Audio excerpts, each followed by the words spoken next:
ہمارے معاشرے میں نا تیزی سے نفرت کا فروغ ہوا ہے. پتہ ہے اسلام نے غیبت سے کیوں منع کیا ہے؟ غیبت کا معنی یہ نہیں ہے کہ کسی بندے میں کوئی عیب نہیں پایا جاتا تھا تو آپ نے وہ بیان کر دیا. یہ غیبت نہیں، یہ تو بہتان ہے. کسی میں کوئی عیب نہ پایا جائے تو وہ بیان کرنا وہ غیبت نہیں، وہ تو بہتان ہے.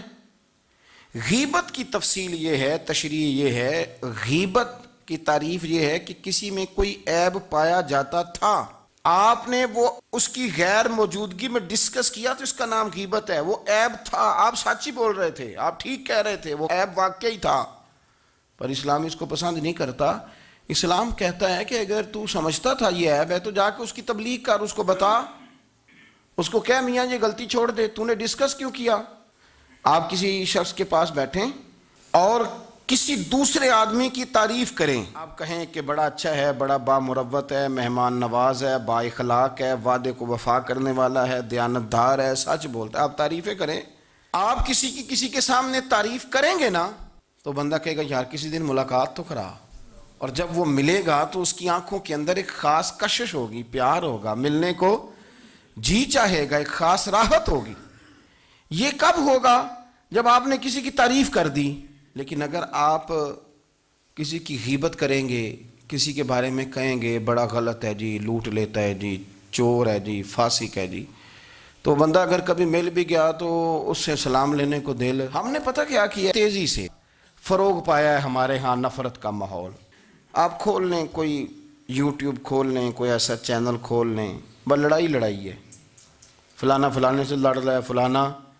مذہبی لوگوں کی میں منت کرتا ہوں کہ خدا را دین کو اس طرح کا ماحول تو نہ آپ دیں کہ لوگ کہیں کہ ان میں کوئی شے طے ہی نہیں، فلانا فلانے کا جواب دے رہا ہے، فلانا فلانے کا، اور بازاری زبان استعمال کی جا رہی ہے. اور ٹھیک ہے، مسلمات جو طے تھے لوگوں نے تو ان کو بھی چھیڑنا شروع کر دیا، اور تضحیق کی جاتی ہے، لفظ اس طرح کے اختیار کیے جاتے ہیں جو ویسے ہی وزادار آدمی بولنا پسند نہیں کرتے. کیا آپ اپنی شکل دکھا رہے ہیں کفر کو کہ یہاں نفرت ہی نفرت ہے، اور وہ باتیں جن کو بالکل چھیڑنا نہیں چاہیے تھا ان پر بھی آپ کلام کرتے ہیں. آپ نے کوئی چیز نہیں چھوڑی، اس پر آپ نے بحث نہ کی ہو، الجھایا نہ ہو، میلہ لگا دیا، اللہ جانے کوئی کیا بول رہا ہے. دعوت دین کون دے گا؟ پیغام حق کون سنائے گا؟ فلانا فلانے کا جواب دے رہا ہے، اور پھر وہ دوسرے کا جواب دے رہا ہے، تیسرا تیسرے پہ تبصرہ کر رہا ہے، چوتھا پانچویں پہ تبصرہ کر رہا ہے. یہ کب تک بات ایسے چلے گی؟ یہی حال سیاسی لوگوں کا ہے. میرے ملک کا جو نوجوان اب بڑا ہو رہا ہے نا، میں بڑی ذمہ داری سے بتا رہا ہوں، وہ جیسے ہی بڑا ہوتا ہے تو وہ سمجھتا ہے میں ڈاکوؤں کے ملک میں پیدا ہوا ہوں، وہ سمجھتا ہے یہ شاید چوروں کی دھرتی ہے، وہ سمجھتا ہے شاید یہاں سب دھوکے باز ہیں. ہم اس طرح سے نچوڑ کے لوگوں کے دلوں میں نفرت بھری ہے، نچوڑ کے، کہ لوگ سمجھنے لگے ہیں اس ملک میں تو کوئی بندہ دیانتدار ہے ہی نہیں، کوئی بندہ اچھا ہے ہی نہیں، کوئی بندہ نیک ہے ہی نہیں. مذاق اڑ. ایک صاحب میرے پاس آئے ہوئے تھے، کہنے لگے پیر صاحب 11 سال ہو گئے پولیس کی نوکری کرتا ہوں، 1 روپیہ رشوت نہیں لی. وہ چلا گیا، میں نے اسے تھپکی دی تو وہ نکلا ہے، تو ایک بندہ کہنے لگا سب انہیں جو ہوتے نہیں نہ سکتا. میں نے کہا یار تو منشی ہے اللہ کی رحمت کا، یہ میرے رسول اللہ کا دین ہے اور قیامت تک لوگ اس پر عمل کریں گے. اس نے 11 سال کا ہے، وہ 40 سال بھی کہتا تو میں ماننے کو تیار ہوں. کیوں کچھی باتیں کرتے ہیں؟ آپ نے تو تباہی کر دی، کوئی بندہ ٹھیک نہیں بچا. ایسے میلہ لگا ہوا ہے، اس دھرتی کو آپ برا کہتے ہیں، اس کو چوروں کی اور ڈکیت کی اور فراڈ لوگوں کی آپ دھرتی کہتے ہیں. یہ وہ دھرتی ہے جس نے داتا گنج بخش علی حجویری جیسے لوگ رکھے ہوئے ہیں.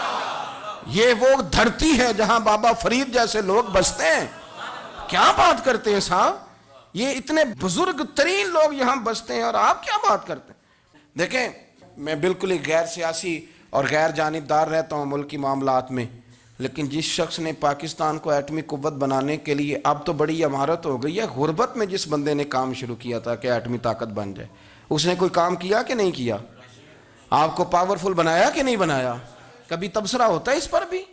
ہمیں لاکھ اختلاف صحیح، ہم بھی بات کرتے ہیں مخالفت میں، لیکن تباہی نہیں اتار دی ہم نے، توہین کر کر کے، نفرت پھیلا کے.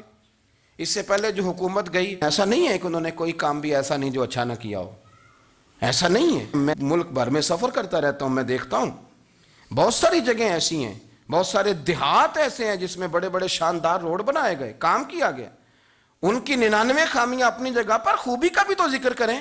یہی حال اس گورنمنٹ کا ہو رہا ہے.